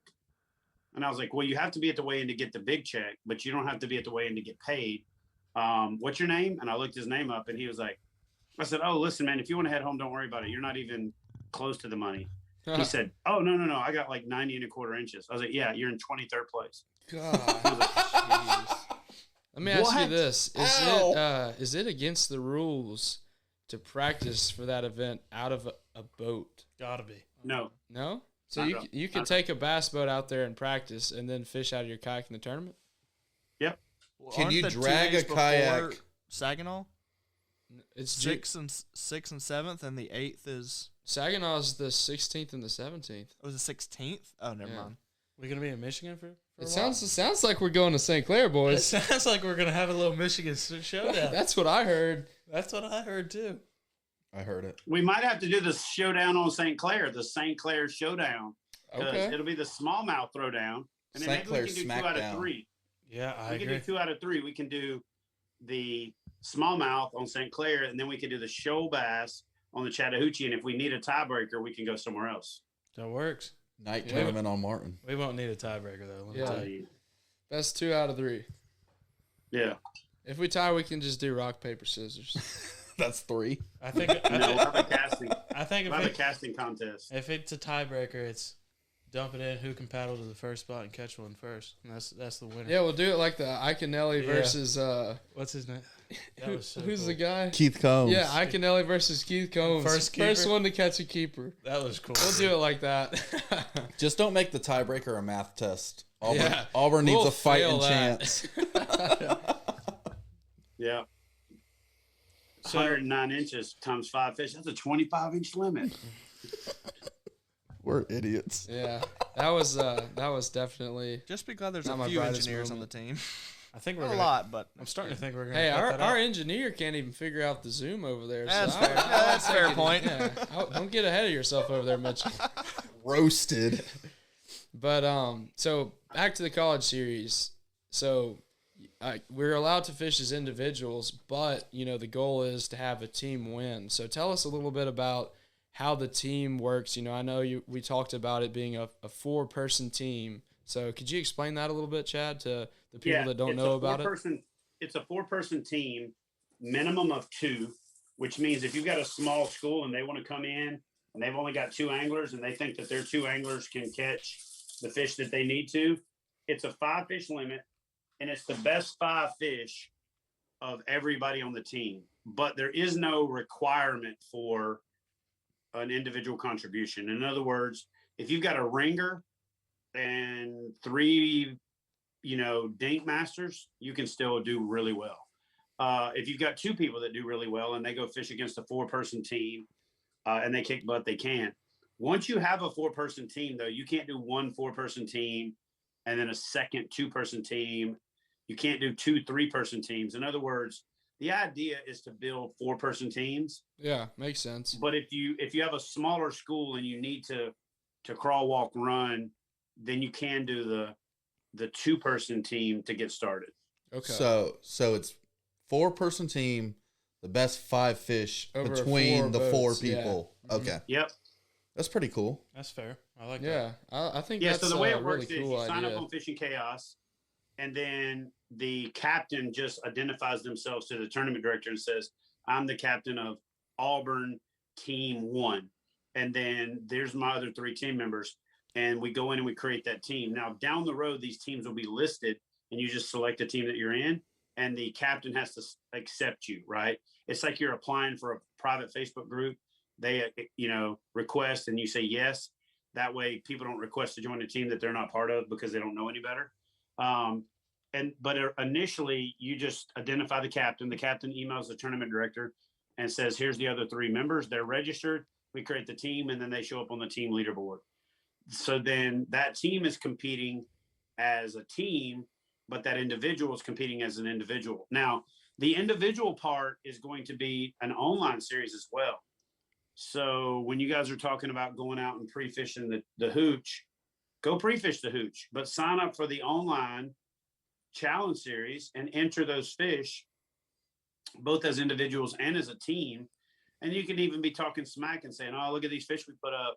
We're going to lay this smack down on Chad when he comes down to the Chattahoochee, blah, blah, blah, blah, blah, right? And we can use that as marketing. But yeah, you can fish as an individual and as a team, both in the actual college events and the online events that are going to start May 1st as part of our Mayhem series. So best thing to do is head over to kayakbassfishing.com/schedule. You'll see the list of events, or go to Fishing Chaos, click on clubs, and then find Kayak Bass Fishing. Click on that, and you'll see all the tournaments in series. That's cool. That's cool. I really like that. Yeah, that's really really that's awesome. gonna be fun. So someone that is educated but not really educated on, competitive kayak fishing like myself, but like I'm interested in getting started into it. How, so I know you can put in anywhere you want to. What is the best approach, because like if you're fishing St. Clair, you probably don't want to put in wherever you want to in Detroit, Do you just like recommend going to a boat ramp, or like how does that work? It's a little bit of everything. One of the things about being a kayak angler is you start to learn to be resourceful. I tell people all the time, kayak fishermen, kayak anglers are both bow hunters of fishing. So bow hunters always look for the best access. They work harder to get the deer closer, right? Because they can't shoot 200 yards. So they're going to scout better. They're going to play the wind better. They're going to do a better job of stand selection. They're going to do a better job of, scouting trails and sign and all that other stuff. They're not going to sit up on a field and wait for deer to walk up 200 yards and shoot it with a 7 mag. Right. So in kayak fishing, it's the same way. So you do your research or your pre-search to figure out where you think the fish are going to be. Generally, most people show up a day or two early, check some of those spots, find the fish, leave them alone, come back for tournament day. On St. Clair, last time we were there, when we had these crazy limits, we literally had people, I don't know, they could have reached over and touched each other that were catching 20-inch fish after 20-inch fish, because these fish spawn differently than they do anywhere else. And we were finding 100-yard stretches of 75 to 150 spawning smallmouth on a rock line. That's so cool. And so it's flat pandemonium, chaos. Like, I had to stop fishing the last time I was there because I didn't want to interfere with the angler's ability to be competitive in the tournament. So this year I'm going there early, and I'm going to fish from like Memorial Day weekend all the way through the tournament. And then I'll get off the water when the anglers start to show up for the tournament and give it to them. But my goal is to go there and do some YouTube videos where I'm giving myself a 100-inch challenge. My goal today is to go out and catch 100 inches of fish. And, I'm giving myself 8 hours to do it like a standard tournament day. And we're going to go out there and grind. And I firmly believe that there's going to be somebody, and remember, these are smallmouth. There's going to be somebody in that 104, 105-inch range. And so again, since you guys have already demonstrated a propensity to not do that well at math, that's like 40 pounds, right? That's a 21-inch average. A 21-inch smallmouth. Is that big? Is that big. pushing upper 5, pounds, low yeah. 6. So that's a 34 to 36 pound bag of smallmouth. How much? And how much we had does a big of smallmouth pull a kayak around? Well, they're kind of bulldoggy. So when you set the hook on them, especially in this spawn scenario, they don't want to leave the area. So what's crazy is they'll almost be like a bull. They'll turn and they'll spin. So they might fight you for 5 minutes, but you don't get towed because they're bulldogging and kind of spinning the kayak in a circle. But you catch them when they're more pelagic, when they're not spawning. And a 20-inch smallmouth can pull you 150 yards. I feel like a big Coosa spot would pull a kayak like all the way down Lake Jordan. I'm telling you that I fished out of that Slayer Max, that native watercraft the other day. And it'd take a heck of a fish to pull that thing around. Really? Yeah, Really? dude. You can stand up and flip mats in that thing. It's so sturdy. It's like, I think it's 12.5 foot long. Is that right, Mitchell? Yep. Slayer Max 12.5. Yeah, the one you got. Yeah. Yeah, I would like to see a fish that could pull that sucker around. I'll start pedaling backwards. I'll tell you what. I'll pull him around. If you come up to Tennessee, I'll put you on a few places that there's largemouth that'll pull it, but there's striper and catfish that'll definitely take you for a sleigh ride. Yeah, so, I bet. I would love to catch a big old striper out of a kayak. That'd be awesome. The only kayak fishing I've really done is it wasn't even a fishing kayak at all. Just at my lake house, we fished the green lights. Yeah. And there's a green light like down the slough, so we had like just paddle over there. We'd paddle over there. It's like a normal kayak, not a fishing kayak. Paddle over there, and we caught some big stripe at night. Dude, that was so much fun. They pulled it all the way around. It's crazy how stealthy a kayak actually is. Like, yeah, dude, it's like, sneaky. I've been fishing some flats like back home, and I've gotten like 8-10 foot from a redfish, and I just flipped like a bait over there and hooked it. Yeah, dude, it was nuts. Like I couldn't fathom how close to a redfish I got with that boat. I fished Bienville Plantation about 4 years ago, and I had 5 fish over 10 pounds under my kayak. So what they did is I pulled up and I backed my kayak up into the grass, and my nose was sticking out and creating a shadow, so I looked like a log. So they come up and just stacked under it. I had one scenario where I was set up on a point, and John Cox, it was me, John Cox, and Gene Jensen from Fluke Master. Yeah. And I'm like, dude, there's a big fish right here under my kayak. Like I could see it, but it was too close for me to do anything but drop a Senko straight down to it, which I thought about doing. But John cast over, pretty much hit the side of my boat. The bait fell down. The fish ate it, and it was like 8.5 pounds. Oh my god! And John's caught a lot of big fish. But here's the crazy thing about the kayak: when you set the hook on a big fish in a kayak and you've never done it before, you're sitting there freaking out. He pulls this fish out of the water. And it's like, oh my God, I think this is my personal best. This has got to be the biggest fish I've ever caught. I'm like, John, that's like 8 pounds, bro. He's like, no, dude. And so what happens is you end up finally getting this kayak shrinkage when your brain stops perceiving how much it pulled you around. And then you actually look at the fish for what it is. But yeah, the fish was like 8.5 pounds. But for probably 5 minutes, he thought it was the biggest fish he's ever caught. That's funny. And that's cool. That's awesome. So go ahead. But I tell everybody, catching fish any other way is like catching them in black and white. Okay. And this is not crapping on boat fishing, but I'm just saying. And then catching them out of a kayak is like IMAX 3D. You know what I'm saying? It's so they flick water in your face. They pull you around. You get to see more things than you would ever see because the boat, spooks the fish.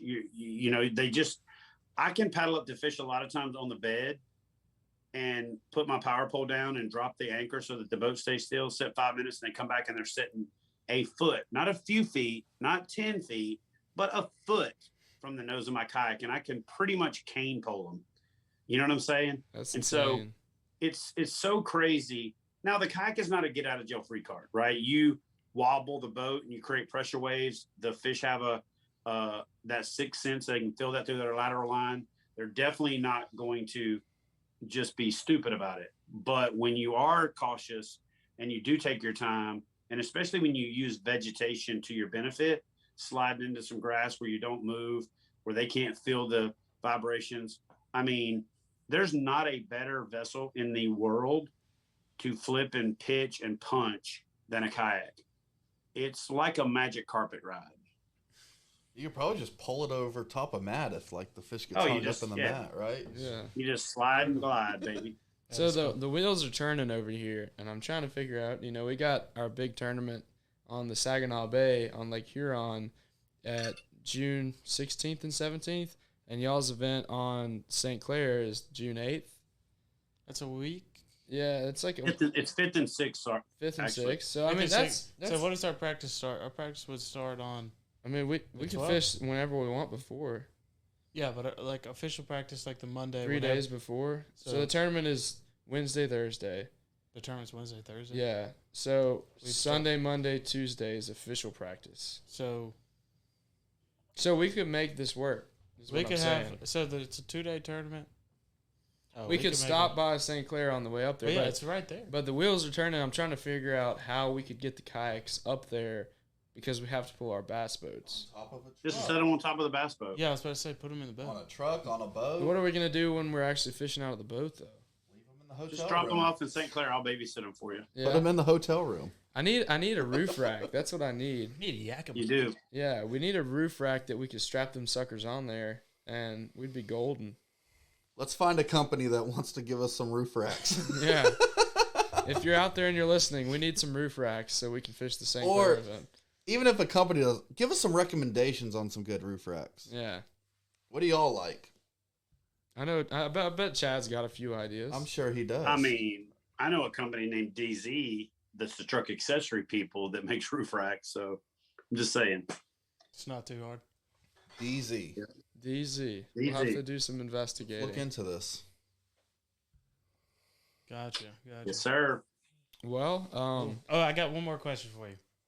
So, you mentioned that kayak fishing is, you tell people it's like the bow hunting of the fishing world. Do you think having a kayak with the the forward facing sonar and a trolling motor And a power pole. and the power pole, does that make it like crossbow hunting?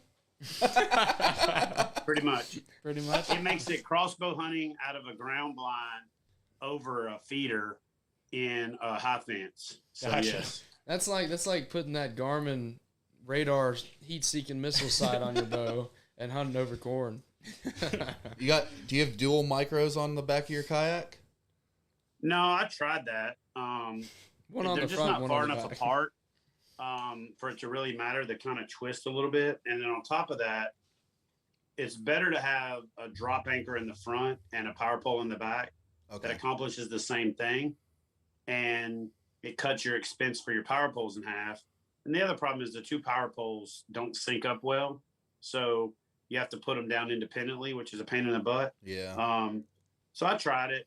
It's a good theory. When I put it on Instagram, it blew up. I put a video of two power poles in the back of my kayak and it got like 70,000 views in like a day. Most of it was people going, "You might as well buy a boat." Yeah, you're right. I spent $3,500. I might as well spent 70,000. Good call. I mean, You must have graduated from the Auburn math department. I mean, two powerful micros are like $1,000. Yeah. So anyway, I tried it. I like the Power Pole Micro with the Anchor Wizard in the front. So you just drop a ball down, because then I can also use that Anchor Wizard if I'm in deeper water. Right. That makes sense. And man, I'm gonna tell you, a lot of people don't think about this, but that Power Pole is also really great drift control. So if I'm out like Kentucky Lake, for example, and I'm drifting He's giving over a away my ledge, or if secrets. I'm trying to slow down my cranking, I just put the power pole down, and when I'm cranking, yeah, the boat's getting pulled a little bit, but it's not the same as if I didn't have it. If the wind's blowing and I drop the power pole, that helps. And then also, you don't always have to drop your anchor just for anchoring and hitting the bottom. A lot of times that front anchor, I'll just drop it just enough to create drag that it turns the boat into the wind. You know what I'm saying? And Yeah. then I can cast into the wind and bring the bait, which would look natural Way more in the natural. current. I'll Yeah. float down rivers by dropping it just enough to catch it in the current and spin me around. Now I'm going down the river backwards and I'm casting upstream and bringing the bait downstream, which looks more natural, and it's freaking deadly. Chad's Absolutely. giving us the kayak fishing juice here. We need to Yeah, we man. need to cut him off before Yeah. it keeps going. Mitchell, you still writing this down over there? Oh yeah. Our But, producer's a big kayak guy, yeah. so Yeah, he is probably. Well, hopefully we can make this St. Clair trip work. sounds I mean, like it's Mike, gonna be I a would say blast. more of Even a if we- skinny water guy. even if we can't get Okay. a four-man team there, we got the individual option. So Right. sounds So like here's what I find offensive by this conversation so far. Okay. Just going to break this down for y'all. Are you triggered? I'm triggered a little bit. Okay. Uh-oh. I've gone out and defended y'all's team. You've challenged to fish me against me in a kayak against a kayak and a kayak against a boat and all this other crap. But not one time have any of you knuckleheads said, "Why don't you just come down and fish with us on our boat?" What the? well, Hey. let's I was Well, just when I going to come up to DM you St. after Clair- the podcast was over. When I come up to St. Clair, I'm bringing my bass boat, so we're gonna go fishing. How Fair about enough. that? All Is right, that fair? I like that. I like that. Yes. How about you and me meet up in Headwaters? Oh hell yeah! Fellsmere. Because that We place should is. have met there about. We should have met there about 2 months ago. I was there on January 1st, and it was insane. I still haven't made the trip yet. It's so worth it. Is it like the St. Lawrence of the South? Dude, the only way I can explain it is like growing up fishing in Florida, all I could ever imagine is like trying fishing old school Florida with like new technology. Like fishing Okeechobee with today's technology, but in the 50s. Yeah. That's what it feels like being on Headwaters. Really? It is nuts. It's like private water fishing on a private lake that nobody ever fishes, but it's public. And even though there's people now fishing it from that ramp that they put in when they converted it from calling it Fellsmere to Headwaters, and it's still stupid. It's the only place I've ever been able to flip a palm tree. There's palm trees in 5 foot of water. That's sick. I'm telling you right now, you can go there and you can take a Cinco and you can take a 4-inch swim bait of your preference, whether it's Kayak or Strike King or Rage Tail or a Berkeley Guggen power bait, power Some power baits. Yeah. any version of that, a power bait. One of my absolute favorite baits down there is the Zako, the one with the paddle tail on it from Yamamoto. Yeah. Yeah. Throw that on a no weight, nothing but a, mustad 4/0 grip pin hook, and you just throw it out. You raise your rod tip up, and you slow reel it. It's kind of like a subtle buzz, just gurgling across the top, and you get to watch the wake come from 30 yards, not feet, so 90 freaking feet Just away. trying to I'm doing all the T-bone that math for you guys thing. from now. And they come up and they hit it like a bomb going off, and it's almost like you're it's almost like you're in a place where you walk in as the only dude that's got teeth, and every girl there's never seen a guy before, and they just kind of swarm you. It's insane. Hear the Jaws And music playing. I'm not kidding you. I thought all I needed was a Cinco and a swim bait, and I went about 3 years ago, and my battery died on my cameras. And So you went there way before the new pressure. Sure it did. Oh yeah, and I was fishing by myself, but I was like, I wonder what a buzz bait would do here. So I took out a buzz bait, and it wasn't the big oversized, clacker. It was like a 1/4 ounce, kind of a little bit mid-sized buzz bait. Accent makes it. Mm-hmm. This is before everybody knew about Accent.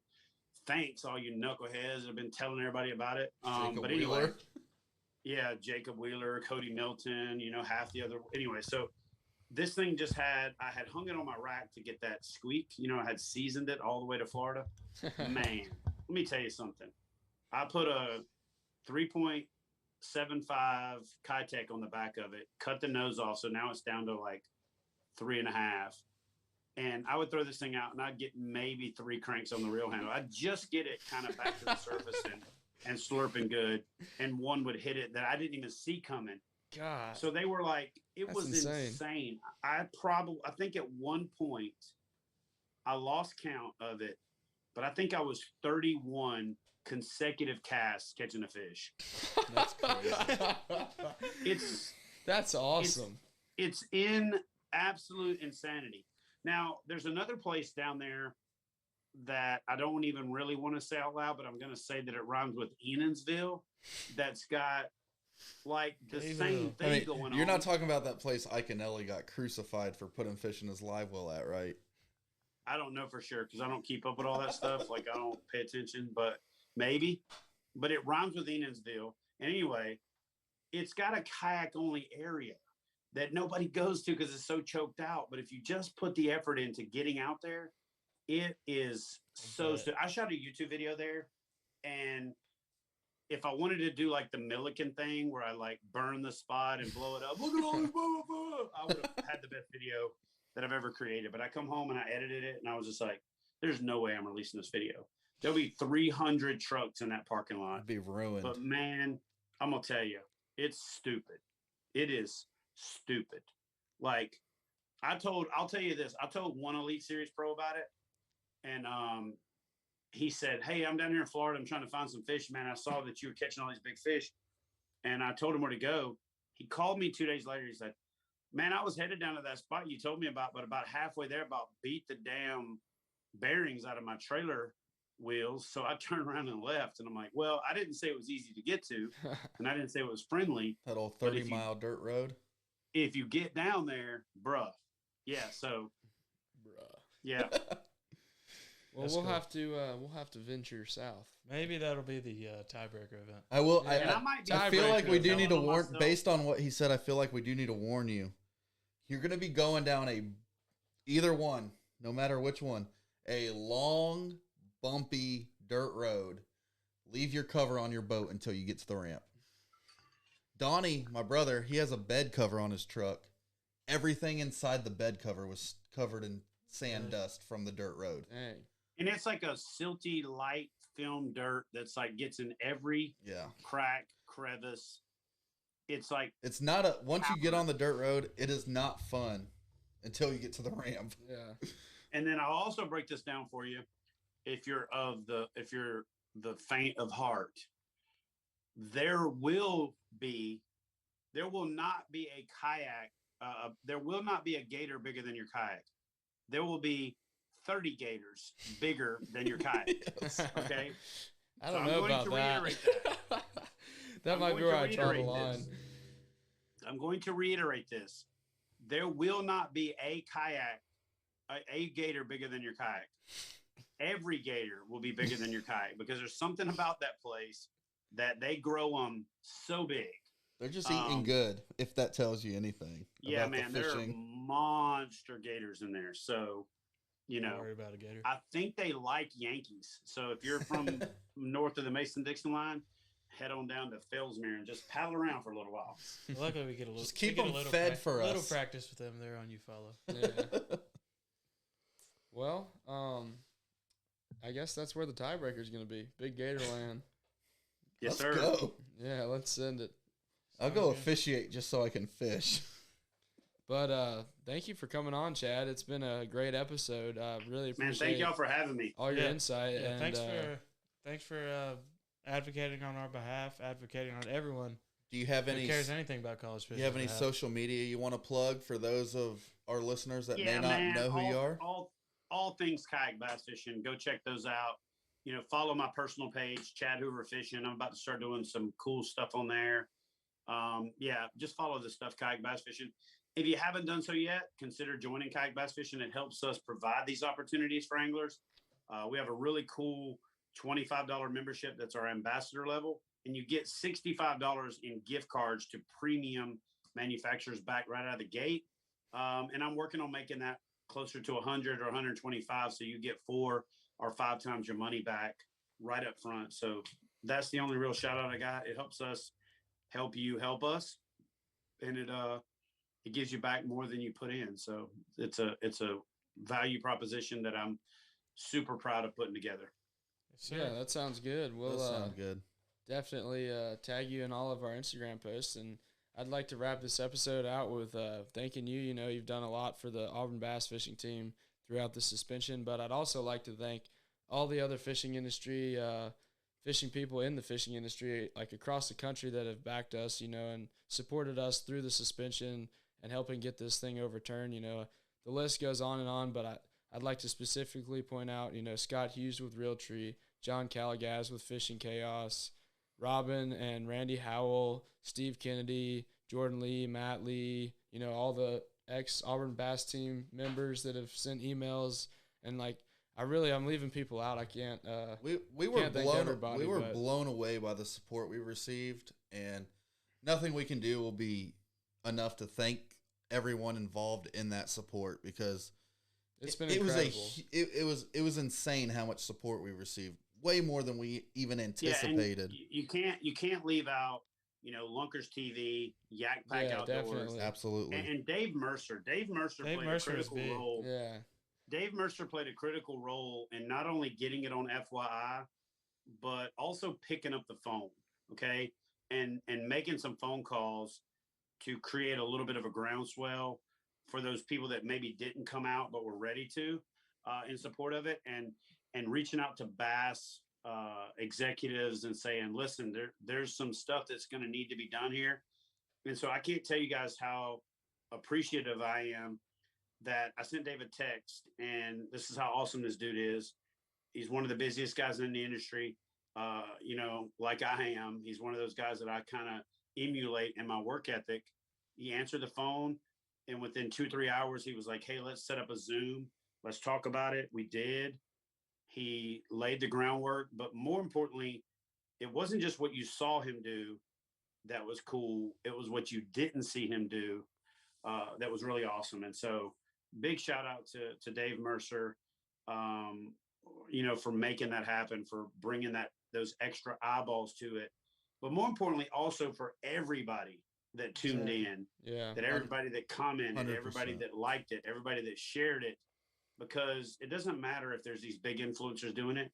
If the people out there that don't respond, then it doesn't have impact. So truly, it's not the influencers that really had the impact. It's the response of the actual fishing community. So from the bottom of my heart, in every possible way that I can, express my appreciation for that. Thank you guys. Thank you all for who, again, weighed in, responded, and made it to where what we were all trying to say resonated throughout the industry. It gained traction, and that's what it needed, and we're very appreciative of that. It really shows how connected the fishing industry is. I did leave Lunkers TV out, Dave Mercer, and G-Man made a video, but I know Dave, probably sent this out to a bunch of the pros. I actually had Ed Lofren call me on the phone tell me he's an Elite Series pro. If y'all don't know him, he's an attorney in Illinois, and he was asking if he could give us any kind of legal advice that would help us.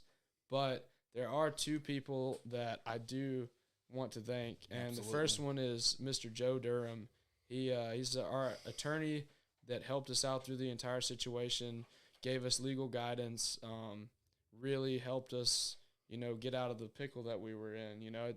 It was a big misunderstanding on both sides, and Joe really guided us in how to present that to the university.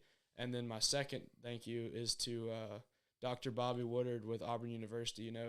He came into the meeting and asked me, what I hope to accomplish out of the meeting. And I said, I hope you guys would be willing to hear our side of the story with an open mind. And that's what they did. They agreed to it. And, they've been really, really great about letting us get back to fishing as soon as possible. And I can't thank Auburn University enough for hearing us out, I guess, and being willing to listen and learn about the fishing team. Absolutely. And supporting us in the long run. I want to clarify something you just said, Logan, and it might be just semantics, but semantics sometimes are important. So I want to say something. Okay. Auburn didn't really overturn the suspension. Okay. They amended it. Right. And that's an important distinction for the folks that are out there listening, because there's some people that think you should be held accountable for your actions. And you guys you were given a suspension. Part of it was time served, and part of it was, this is how many more weeks you're going to serve. And so a lot of folks out there don't know that. And a lot of people think you got a 3-week suspension, which feels like a slap on the wrist. But really, to fully clarify this, I want to say this. Auburn University did a very good job of vetting this after they did a very poor job of vetting it, meaning reasonable minds prevailed in the end. And once all the facts were presented, I think they did an outstanding job of taking into account time served versus a reasonable, form of discipline.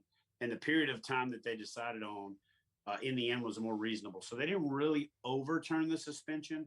They amended it. So I just want to clarify that for a lot of the naysayers out there that think, this was a warranted suspension or whatever.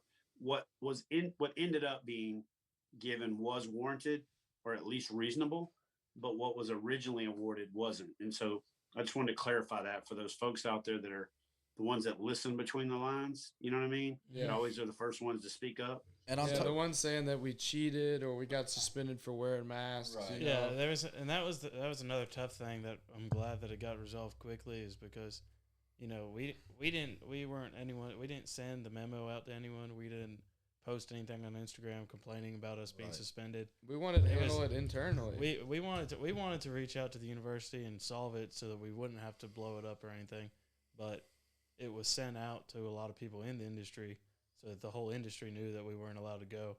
That was not by our doing. And that was not our doing. And we really didn't want to bring a bad light to the university because we love where we go to school and we love supporting the team and we love representing Auburn. And that's really what it came down to. We wanted to be able to continue to do that in the future. And luckily we're able to do that moving forward. Like I said at the beginning of the episode, if you're a high school kid that's potentially interested in coming here, like our goal out of this whole thing is not to shed a negative light on anybody. We are happy to go to Auburn University. I think it's the best school in the country. I'm proud to attend Auburn and wear that AU on my front chest, on my jersey, on my boat wrap. I mean, it's an awesome, awesome school. It's got a lot of awesome people at it. So we're definitely thankful that they were willing to meet us in the middle. We could find a middle ground that suited both parties, and we're definitely happy to get back on the water.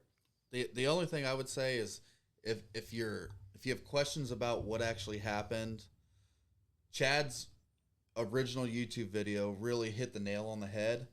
And I would go and give that a watch. And I would just really urge you to understand that we come to Auburn because we love Auburn. And Auburn did some things they felt was right. And we had some miscommunications. And in the long run, everything got sorted out probably the best way we could imagined. And I feel like there should be no negative connotations left on either side of this issue. Amen. Exactly. I agree. Let's go fishing. Yes, sir. Exactly. Well, thanks for coming on, Chad. Had a great time. Yes, Can we sir. get you Yeah, to thanks say? for having me, Can guys. we get you to say War Eagle for us one time? War Eagle, baby. Yes, Yes, sir. Yes, Have sir. a good one. We appreciate it. Thanks All for right, man. watching, guys. Y'all have a good one. All Thanks, guys. Bye. Bye.